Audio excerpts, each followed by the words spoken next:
بزرگترین ارمغان برای هر زوجی در زندگی داشتن یه فرزند سالم، ولی خب حق طبیعی هر زوجی هست که جنسیت جنینشون رو بتونن با طب نوینی که اومده تعیین کنن. جنسیت انسان هم حین لقاح صورت میگیره.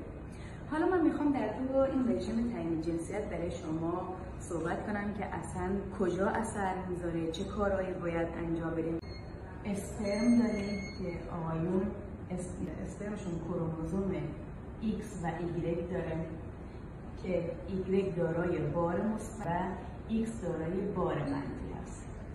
در خانم‌ها تخمک داریم که تخمک دارای کروموزوم X و X هست. اگر این کروموزوم X از خانم و کروموزوم X از آقا با هم لقاح پیدا کنن، جنسیت میشه دختر. و اگر کروموزوم X از خانم و کروموزوم Y از آقا با هم دیگه لقاح پیدا کنن، جنسیت میشه پسر. در گذشته مثلا دانشمندی به اسم داوسون میگفت که اگر که تخمک از تخمدان راست آزاد بشه جنسیت پسر میشه. یا ارسطو میگفت که جنسیت با برتری یافتن خیلی ارتباط داره. مثلا کسی که در حین نزدیکی برتری داشته باشه، قدرتش بیشتر باشه، جنسیت به سمت اون میکشه.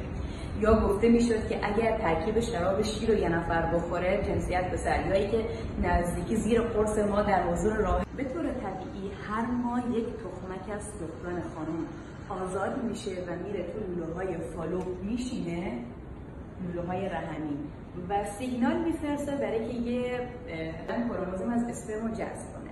چیزی که خیلی فندا متوجه شدن که کلاً اسپرم دارای بار هست، یعنی کروموزوماش دارای بار یونی هستن که گفتم X کروموزوم بار منفی و کروموزوم Y بار مثبت داره.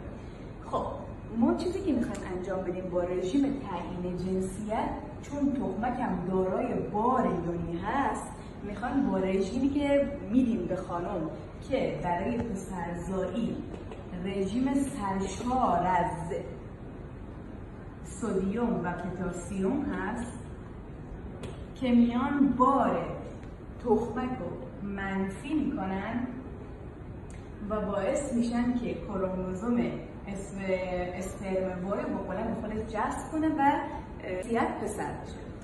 در رژیم دخترزایی، رژیمی که ما میخوایم به خانم‌ها بدیم منیزیم و کلسیم هستش.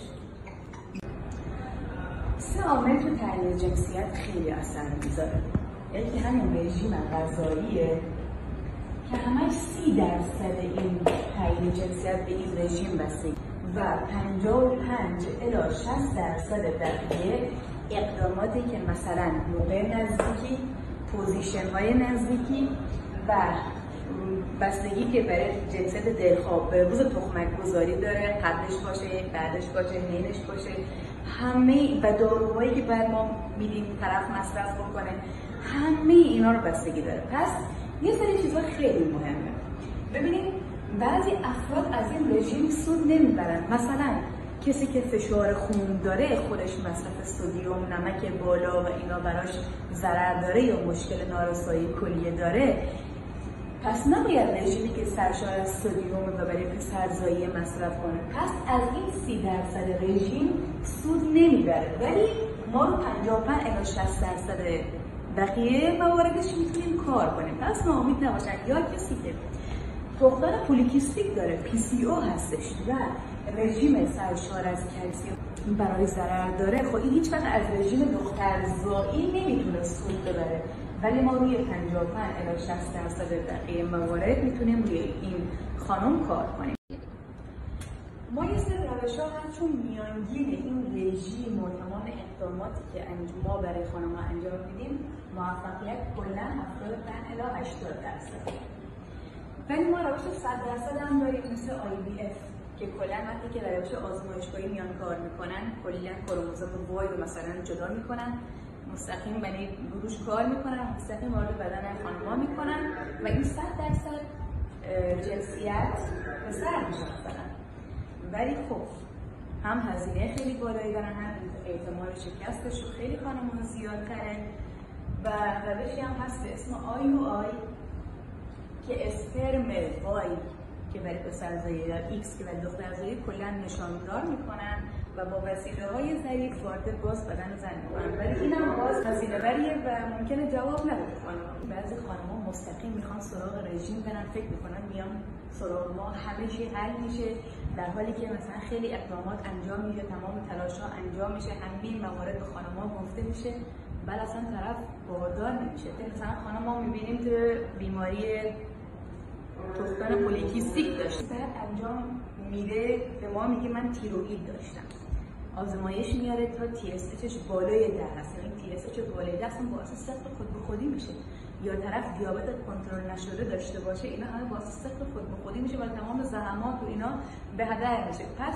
اگه پست پیش از بارداری، مراقبات پیش از بارداری منو نگاه کرده باشین، قبل از بارداری، کلا قبل از اقدام به بارداری وقتی نزد ما مراجعه میکنن، ما حتما ازشون آزمایش‌های پیش از بارداری رو میخوایم، سلامت هر دو طرف سونوگرافی انجام بده، چه روزی انجام بده که ما ببینیم اصلا این خانم تخمک گذاری داره یا نه، یا آقایون حتما آزمایش اسپرموگرام ازشون باید انجام بشه. که من براتون داخل پست پیش از بارداری گفتم که باید 3 روز نزدیکی نداشته باشن و به روش استمنا یا خود ارضایی این نمونه رو از آزمایشگاه که یعنی ظرفشو گرفته میگیره در دمای زیر بغل، یعنی بعد نیم ساعت زیر بغل به آزمایشگاه اینا رو باید جوابا رو بیان به ما نشون بدن، ما نگاه کنیم ببینیم اگه مشکل نداشته باشن بقیه مراحل رو انجام بدیم، اگه مشکل داشته باشن به متخصص اورولوژی یا کلیه مجاری ادراری ما اینا رو ارجاع میدیم که این آقایون آزمایش اسپرموگرام رو میخوان انجام بدن. اگه تب یا بیماری بسیار شدیدی دارن تا 64 روز اصلا نباید آزمایش اسپرم انجام بدن، اینا خیلی رو نتیجه آزمایش تاثیر داره. زمان تخمک گذاری داریم، خیلی فصل مهمه، مشاوره برای هر کسی ممکنه یه چیز متفاوت باشه، ما طبع طرف رو میسنجیم، همه موارد با هم چک میکنیم، اینطوری نیست که این رژیم برای این خانم یا اقدامات برای این خانم با یه خانم دیگه یکی باشه. من از من در با این موضوع میپرسیدین، من گفتم اجازه بدید من اول پست برای همه بذارم، همه ببینن، اگه دوست داشتین من در خدمت شما هستم. روز خیلی خوبی داشته باشین، موفق باشین، خدا نگهدار.